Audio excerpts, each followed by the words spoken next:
Running Wild with Christine, Sex, Success, and Other Slippery Rabbit Holes. Episode 13, Scary Women. Today I'm here with my very, very dear friend, Sunny, to talk about how we met and the kind of chicks that we are. Hi, Sunny. Hi, Christine. How you doing, my love? I'm good. It's good morning. Yeah, I mean, for you, it's very early. It's 7:30. It's 4:30 in the afternoon for me, and I'm still in my pajamas, so we're doing good. Yeah, me too, so it's all good. So basically, I wanted to take this episode with you because we have very similar lives, but we're very different people. Yes. And so let's go back to when we met. Yeah, back at UBC. Oh my goodness, back in our bartending days. Yeah, it was almost 10 years ago. I mean, you're the bartender, really, not me. I mean, yes, I have to give you a little bit of context. Sunny worked for what, like 2-3 semesters? No, like 2 years. Well, that's like 2-3 semesters. So she shows up, and we're both servers at this massive university pub or bar. And I like see this gorgeous 5'10" like pretty girl come in, and I'm just like, who is this bitch? She's just like kind of like a resting bitch face. Just like too pretty, always full of makeup, like hair did, like blah blah blah, shows up, does the bare minimum. I mean, we were serving a bunch of boys, so I think that was appropriate. It was totally appropriate. And then one day she just like shows up with like zero makeup on, hair in a bun, like basically in her sweats, and I'm just like, oh, I like you more now. Yeah, and the real me was revealed. Oh no, like that wasn't the revelation. The revelation was like you said something so freakishly rude but so honest to someone, like straight in their face, and was like not even fazed by it, and I was like, you're awesome. Yes, and that's never stopped, so. No, it hasn't. But it was the beginning of a beautiful friendship.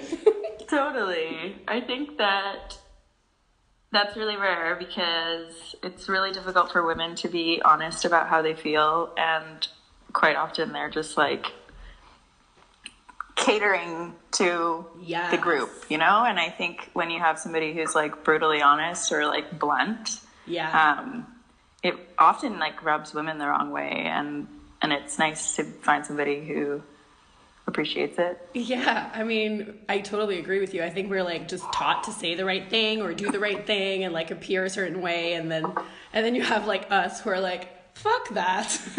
Yeah, like that's not really, I'm not interested in making a connection with someone based on like, I don't know, small talk or... Well, you can't make a connection. That's the whole point. No, exactly.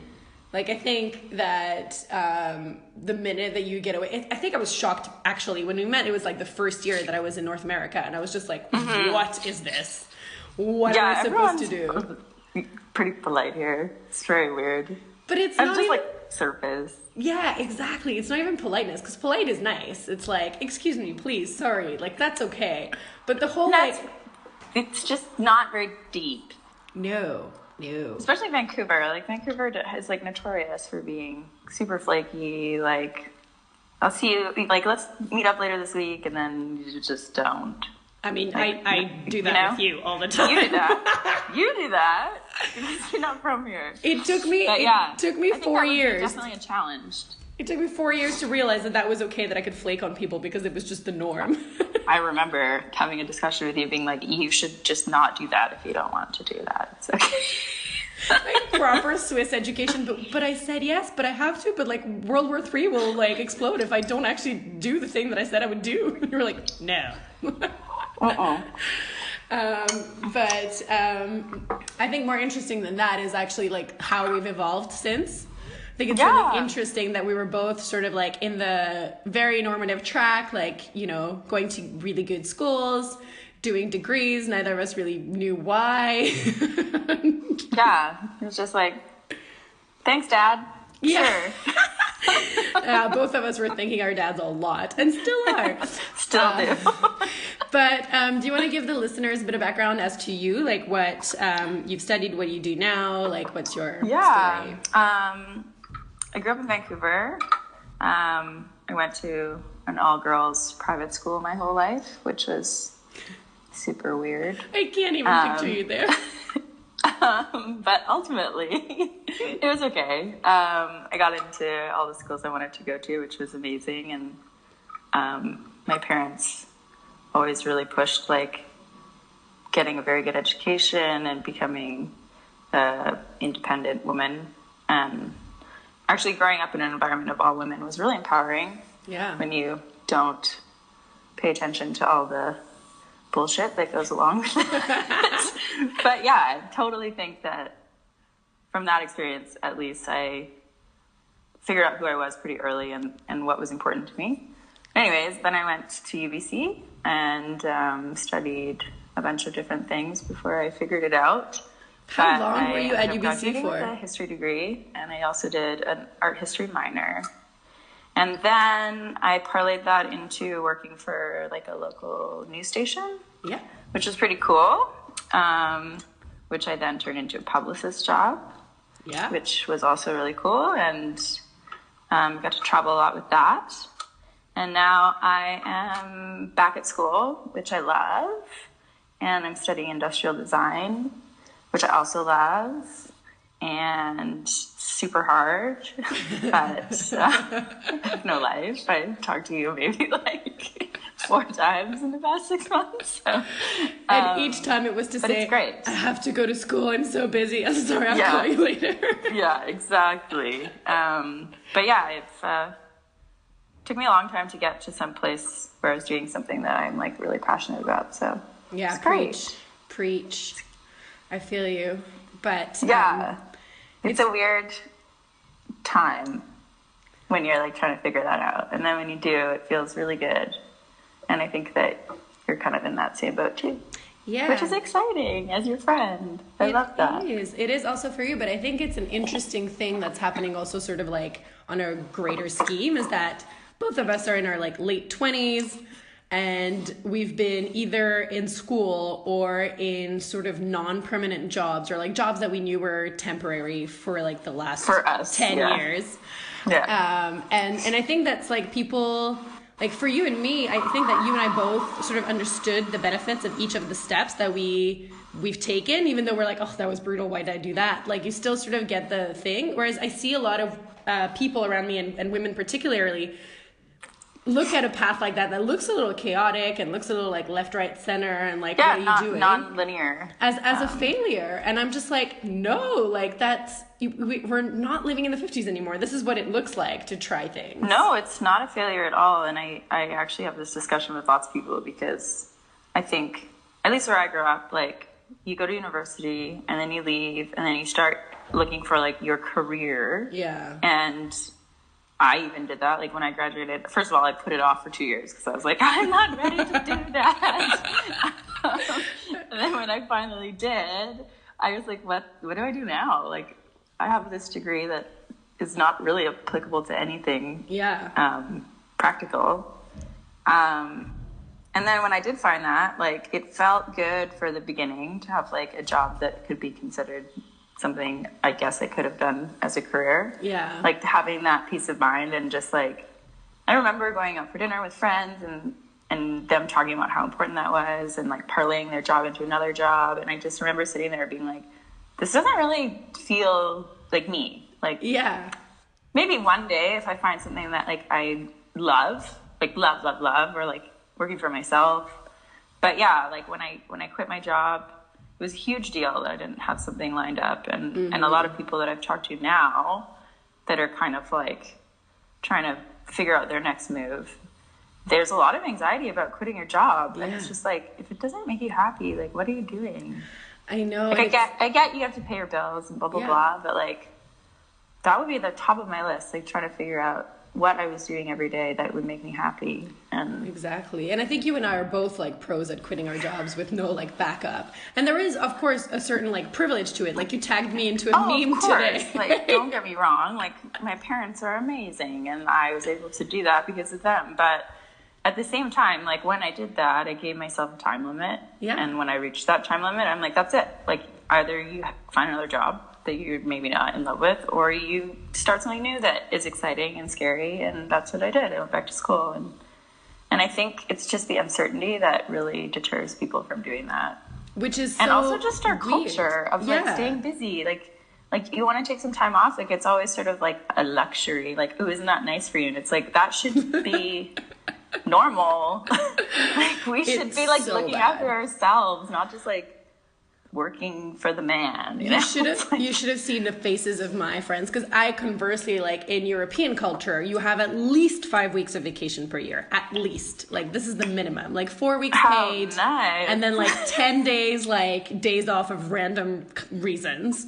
And so when I was like, oh, everyone's when I came back to Europe after Vancouver, everyone's like, oh, but like why'd you leave? I'm like, you go live in the middle of nowhere with like 10 days off a year. Like I cannot do that. Like there was no physical way. Well, I think especially for people like you and I, which is another privilege, but like we traveled a lot, and that to me was like the most stifling. And like I even had to travel for my job to great places like New York and LA or whatever, but it's just like not being able to have the freedom to get away when you need to get away, or like experience a different culture when you need to change, and like. But like you said, just take the time for yourself, whatever that time looks like, whether it's traveling or sitting at home watching Netflix or whatever your self-care practice is. Like that's just something that you need to do. And so the vision that that's a luxury is so North American, and so actually like for me indicative of like what the state of like your mental health and your personal wellness is like so at the bottom of the priority. And I'm like,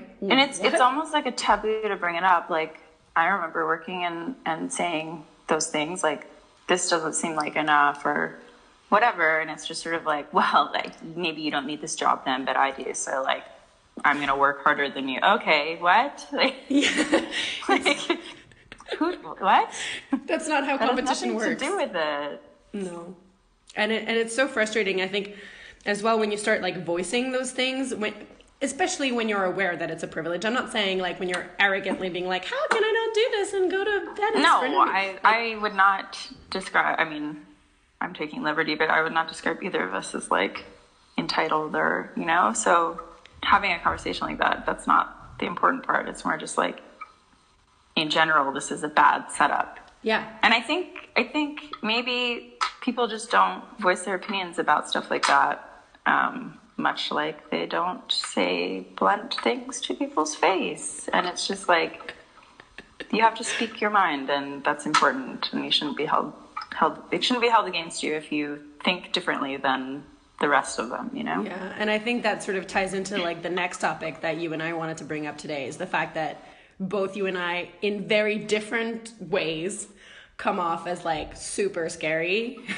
Oh yeah, very intimidating. I get that all the time, which is hilarious because I'm like really not, and neither are you. No, both of us are these frail little things. Like I'm just crying to Grey's Anatomy, and you're like, yeah, or like incredibly clumsy, or I don't fucking know. I never know what's going on. So it's like the biggest space cadet over here, and I'm like, what? What? You're like, I just wasn't paying attention. That's what that looked like. Not even because I'm not interested. It just happens. But I think that's so weird that like we get that, but from men and women, like oh, you seem so this and you seem so that. I'm like, what are you basing this off of? Yeah, like to be honest, I actually have a much harder time making like, maybe not harder, but I seem to like be able to talk most honestly with men. Yeah. I think it's growing up in a household with a brother. Yeah. Yours is the same. But yeah, like, I don't know, even when I met you, like that's generally the impression that people get. Yeah. And then with women, I find like the other side of that, the one that you liked, where, you know, I was just myself. Like that doesn't usually go over that well either. So it's just like, well. Yeah, it's so weird because I think that there's a certain, it's kind of like when we were talking about like, you know, for example, my relationship with Liam, or like your failed previous relationships, of just us being like, why did we do that? Like just looking at each other of like, what were we thinking? And I think it's... many of those. Yeah, but I think they tie into the fact that they sort of, at least for me, like, correct me if that wasn't the case for you, but, like, I felt like he played it off as if he wasn't intimidated by me, and therefore I seemed more insecure than he was in that relationship, which was actually a positive, weird, backwards way of, you know, making me feel not so big and imposing. Whereas it's total projection. Like, he was the insecure one for sure, and like, I'm not sure if he is or isn't now, but at that point in time, like, that's what that was, of him, like, overcompensating his lack of self-awareness and making me feel smaller. I think that idea of, like, male insecurity in general is something that definitely ties into the first impression that you and I give. Yeah. But also, like, my experience is, like, men are very attracted to that confidence that you put forth. Yeah. And, like, it's obvious. Like, I don't know, I have girlfriends who are really insecure, and, like, at least from my perspective, like, I can see it a mile away. Yeah.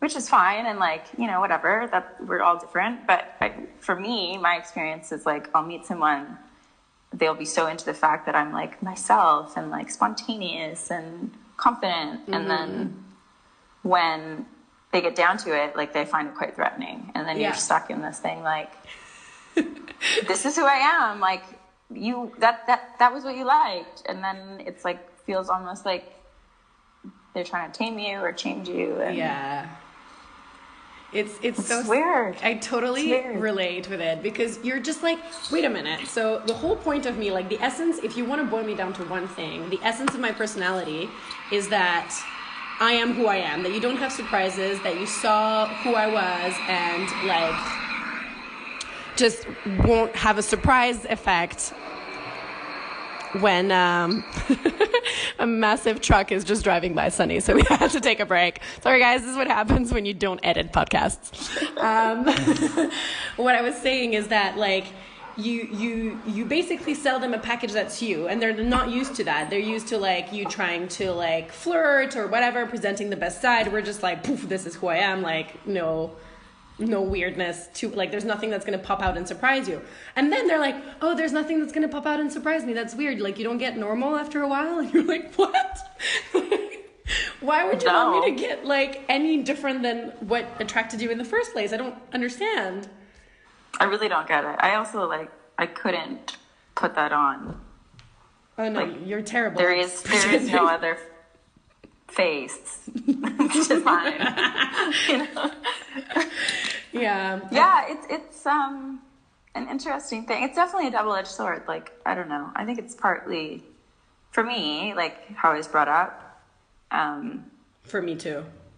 Like, my dad is such a central figure in my life, and he, since I was, like, a kid, you know, wanted me to be this fiercely independent woman, and I loved him for that, and I think that has shaped my entire life.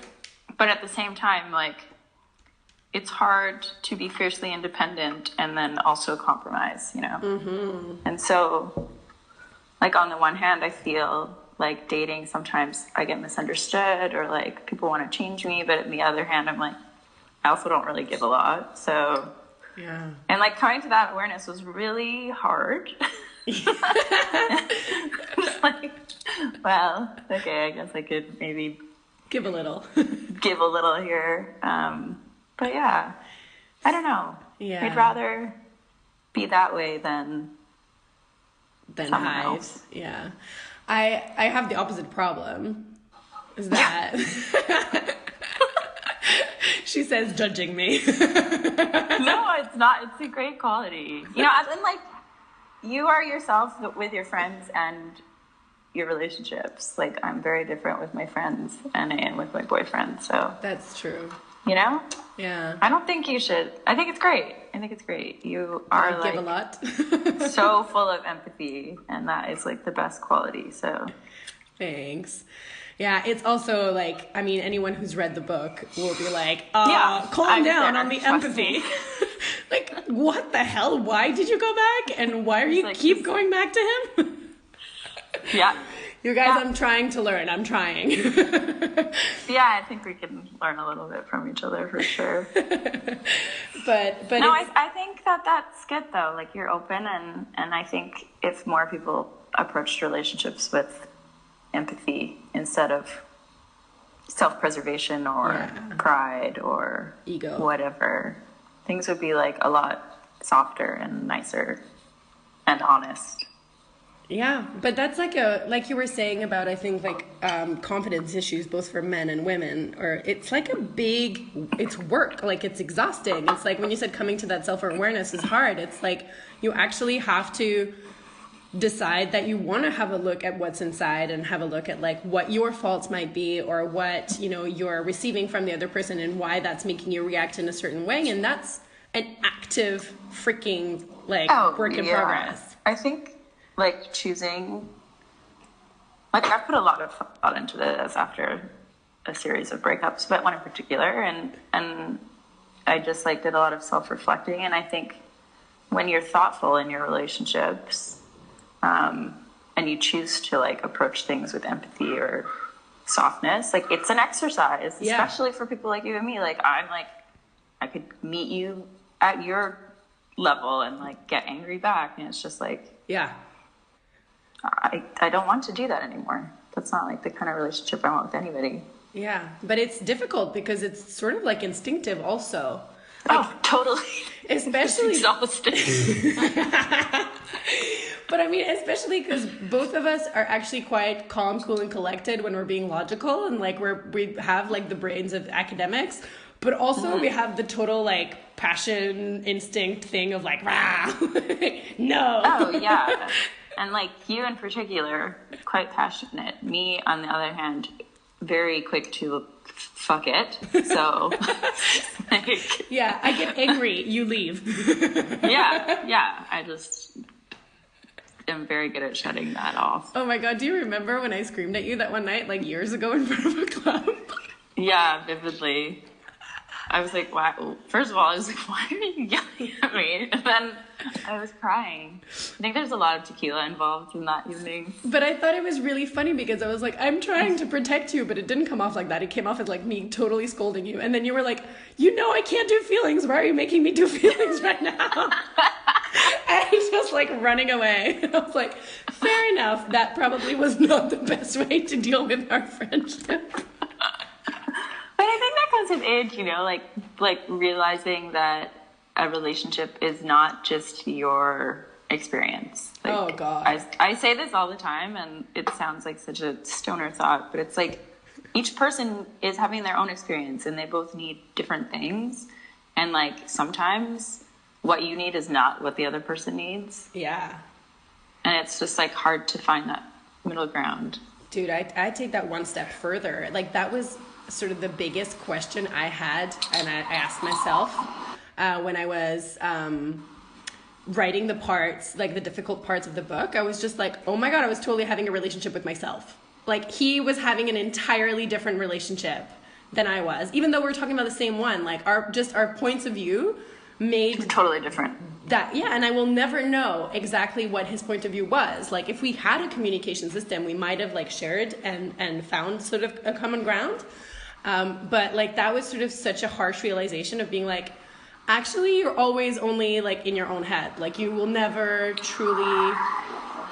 I think that perspective, you can only have A, like when it's done. Yeah. And B, like you were with him like a few years ago, right? Like it's, you're young. And when you're in your early 20s, like it is all about you. Yeah. Like totally all about you.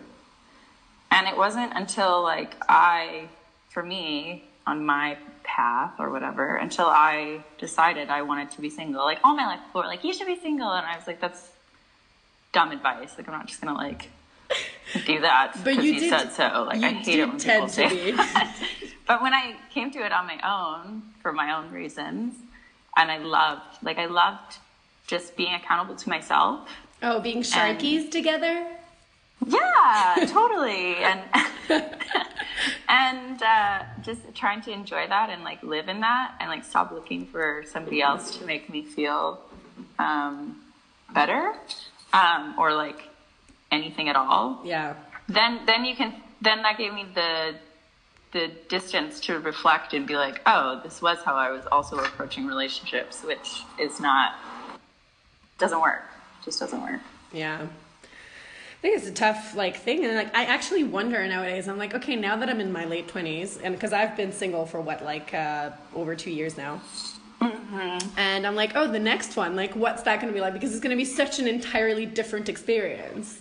Dude, it's really weird. It's very strange. As you're in that right now. Yeah, it's great. I love it, but I'm constantly thinking about how it's different in positive ways, for sure. Yeah. And it's just you think about it a lot more. I just went through my old relationships. I don't think I was present. Yes. It's just la-di-da, this feels good. Sometimes it feels shitty, but it's working, so whatever. And now I'm I want it to work, and this person, I've chosen this person, and yeah. It's so funny just because much more thoughtful about it. And I think that's why people were telling you also, you should be single. I think that, is a horrible thing to say to someone, but I think it comes from that place of, are you actually where you want to be? Sort of is this what you want to be doing? And for me, it was the other way around, because I was constantly single. And so I feel it was kind of the other side of the coin, where when I finally met Liam, everyone was like, that's it, get together. And there was just this massive push of enthusiasm from everyone around me and myself.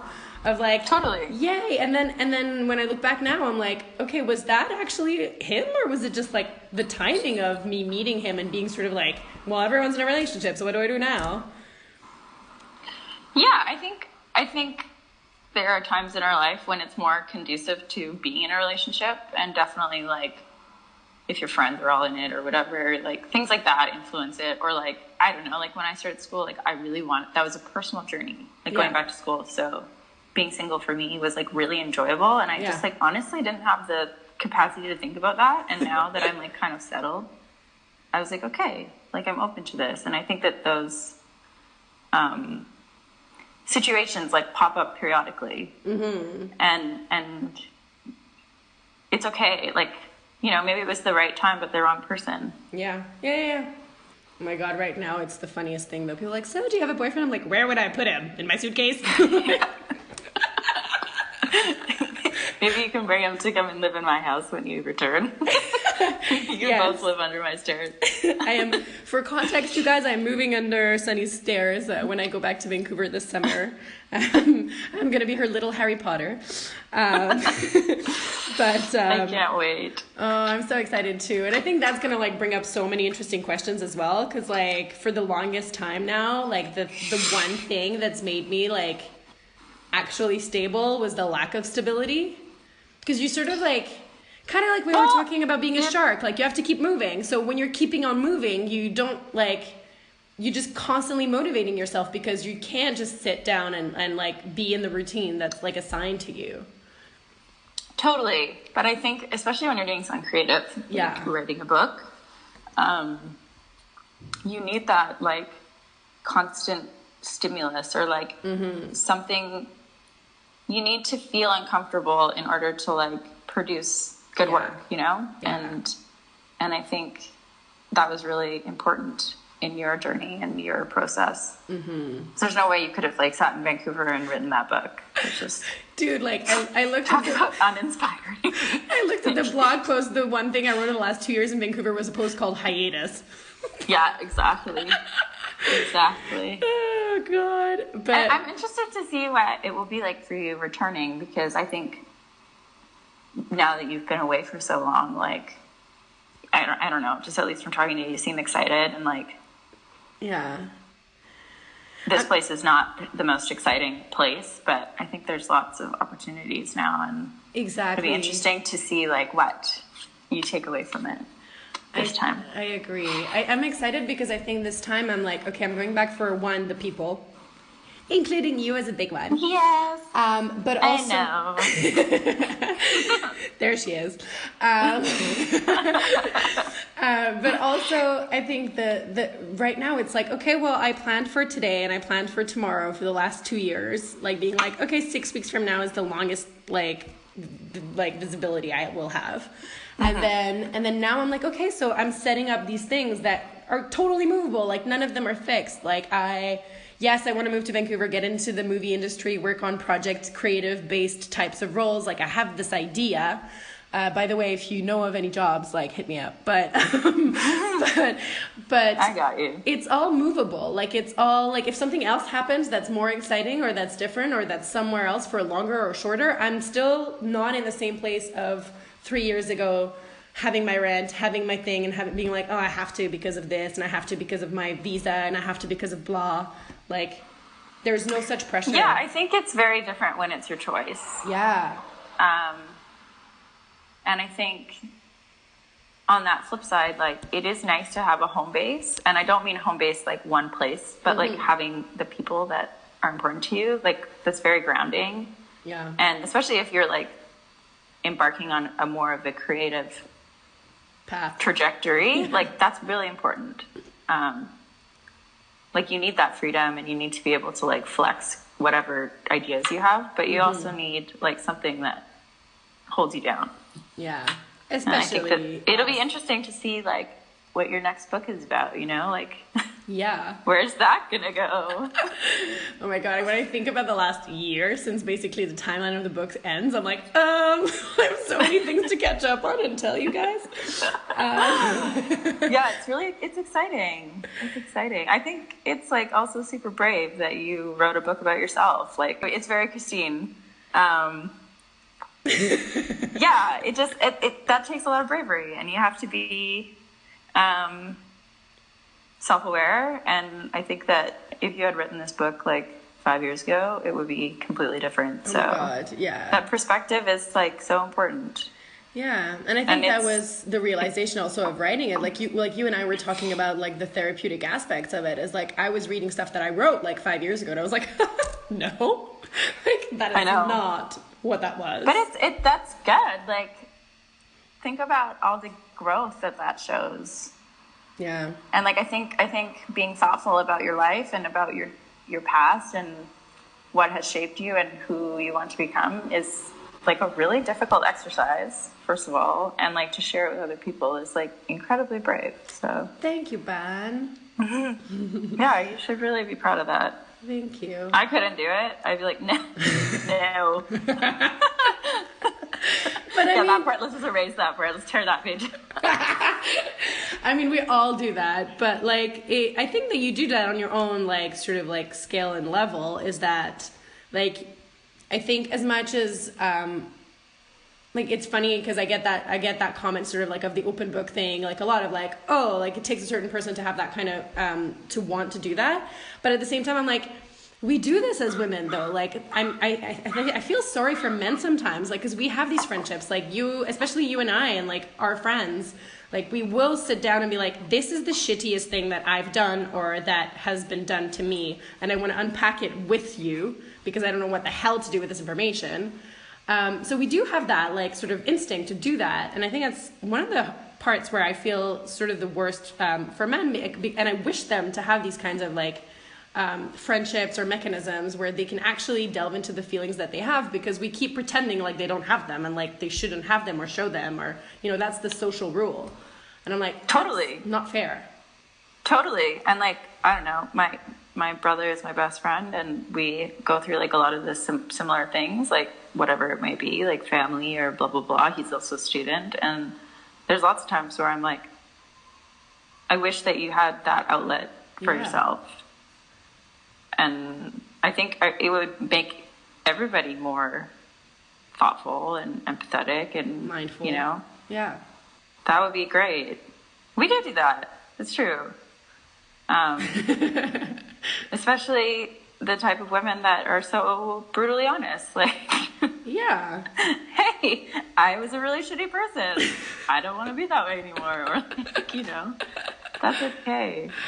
It really is, and I think that it's funny because this is one of the things that makes me the most happy about the book, and this is like sort of why I really did it, is like I had these conversations with women who aren't typically as brutally honest as you and I, and who were like, oh, so I read this part I don't know, about cheating or about like difficulty orgasming and like all of these topics that can be super difficult to approach if you don't have like a reason or if you don't have a relationship like yours and mine. And they were having them with me, and they were like very sort of proper women who, you know, and I'm like, like you also want it, you just never, you were never told like, hey, do it, or that's like okay. You can, or yeah. Yeah, and I get why people might find it intimidating when, you know, you ask like hard questions or you feel comfortable sharing hard opinions, or even just playing devil's advocate. Like lots of people don't want to hear it. Yeah. And I really liked that in reading your book, because it's just like so, not harsh on yourself, but just like an honest reflection. And it was funny, and it was just like, that's who you are. It's totally who you are. I love Sunny's expert opinion. This is definitely Christine. Oh yeah. Yeah, I often, when I was reading it, I was like, I wonder what other people think that don't know her. And I was like, felt very lucky, and also like, felt like I had like this inside scoop. I was like, I know who this is. Yeah, it's very true to yourself. Thanks. And that's really, really cool. I'm glad to hear. Well, is there any parting words that you want to share? Like, is there a topic that we didn't bring up that you feel should be talked about more? I think maybe like just tying into that last thing, and even like the first thing that we talked about, very full circle, is like your book and you like talk a lot about sex, and I think it does like make people uncomfortable, which it shouldn't. Everybody does it. But I don't know, like I think I was looking at your Instagram the other day about like why you might lose followers or gain followers, and like what is that about, and I don't know why it's still such a stigma. It's like so stupid. Yeah. You know? Like I'd rather talk about that any day than like your feelings or my feelings, you know? It's like, everybody's talking about it anyways. Yeah, and this is like one of the things, like I'm on a podcast on Next Fem's podcast soon, and we were talking about the fact that I love that. Yeah? I remember in university when we would talk about feminism, and it was like such an uncomfortable topic. Oh my God, yeah. I say it in the book. I'm like, I don't call myself a feminist, and like you and my other friend. I like lost my mind. I've changed my mind. Mostly I think because you are one. Yeah, and like I do say that now, like happily. Yeah, totally. But I think it's you should be able to talk about whatever the fuck you want, you know? Exactly. But it was really funny because so basically with Tara, the host of Next Femme, she was like, oh yeah, I'm definitely still uncomfortable talking about sex sometimes, and like this is like a thing that I'm working on. And I was like, well, like as grown-ups, let's face it, I mean, I guess you're a bit of an exception because you still do nap time, but like we don't have playtime or nap time. We have sex. That's our one thing that like isn't meant to make money, isn't meant to further like blah blah blah. Okay, you can potentially procreate, but like we don't treat it like, we're talking about pleasure. Like that moment of just like pleasure is the one fucking thing we have for us. Like, why is it such a taboo? Like, can we not just all have more of it and be nicer people? Be nicer to people who want to. Like, who gives a fuck? Yeah. You want to sleep with whoever you want to? Like, good for you. I'm like, go for it. Yeah. But it still has this like huge stigma. It's not okay. And like, you and I have been out and talking to other women, and they don't like it. And it's like, what? I'm not asking you to sleep with a lot of people. Like, no, but like, what? Why do you care? Oh my God, I know. It's so weird. And that I think is like not about sex, but just like women being able to talk about whatever they want and do whatever they want within reason, like, you know, be a good human. Yeah. But like what, like that is like a place where feminism is important. And, yes. And I think if sex was like more openly talked about, things like this Me Too thing and like all of this stuff, which is coming to the surface, which is amazing, but it wouldn't be like so taboo, and it wouldn't like that that shouldn't be. And at the same time, I think it's really important to have these sort of in favor of sex and in favor of pleasure conversations at the same time and alongside the Me Too and the Time's Up. Totally. Because it's about ultimately agency, like humans' agency. Like, yes, women's agency, yes, but also like I'm thinking about asexual people and whatever. The entire concept of like sexual agency and consent, like they're basically like there's not two sides of a coin. There's not like the puritanical let's not have sex, let's not flirt. You're such a feminist. No, but like that's a friend. But I'm just like, can we just talk about it now? Like is this okay? Like can we just it is about agency. It is totally. It's not one side or the other side. It's about like you doing what's right for you. Oh my God, I remember when you sent me the cat person article, and I think like your caption was like, oh, every single date I've been on. I was like, please tell me this ain't true. I was like, no, maybe the guy was that awkward, yes, but like, don't tell me you stayed and like had the, like, just, you would have left. Like, we would have, like, say something. Say, I'm not sure. I don't know. I really liked that article, but like, I definitely don't do that. But in the past, when I was younger, I think, you know, you're in a situation where maybe you don't love whoever, like you're not loving the date. Yeah. And that to me has definitely been a way to get out of it, and that is not something I'm proud of, but like you just want it over and done with. Oh, I've done and that. And now I'd be like, no. But this is what I'm saying, because because we don't feel so comfortable talking about it. Like, I completely agree with you. I've been in that situation where I've been like, well, maybe I'll just like blow you so that like it's over. Just like, what? Okay. It's awful to say that, but and also on the flip side, sometimes I'm just like, that's all I want, and then I want to never see you again. Yeah. You know. But if we were more comfortable talking about it, I would have definitely. There's situations where if I could go back, I would be like, actually, I'm undecided. Like, I sort of think I might want to fuck you, but I'm not entirely sure, and give me the fucking right to not be sure until I am. And if that's not okay, then I'll just leave. We'll just agree to part ways. And I would never judge somebody who has sex for no other reason than they just, you know, they want the date to be over, or whatever it might be. Mm-hmm. Like, you do you. But, like, the moments where I have been like, no, I'm not interested, I've felt so much better about myself. Yeah. And I think that if we felt like we had that option more often... Which we do. Which, of course we do. Everybody does. But it's always uncomfortable.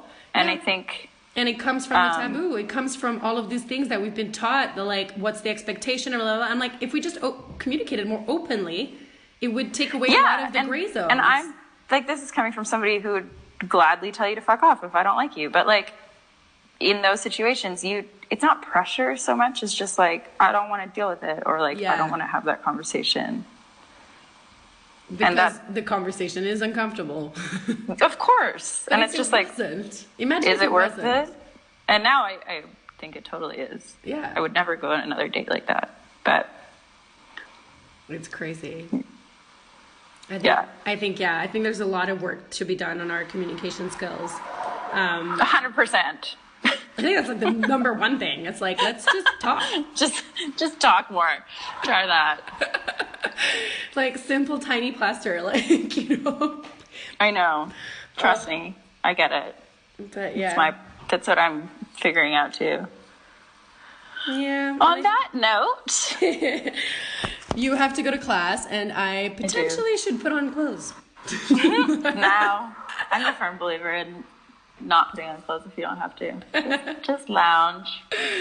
Awesome. Well, thank you so much for this awesome chat. I'm so excited to hear what you guys think about our topics. I know some of them will likely be controversial, but that's okay. No, I love it. I can't wait for you to get here and we can have another one. Yes, absolutely. So thanks for listening, you guys. Get to me on Twitter and Instagram at ChristineWild_ or on justbadtiming.com. And talk to you guys next week. Bye. Bye.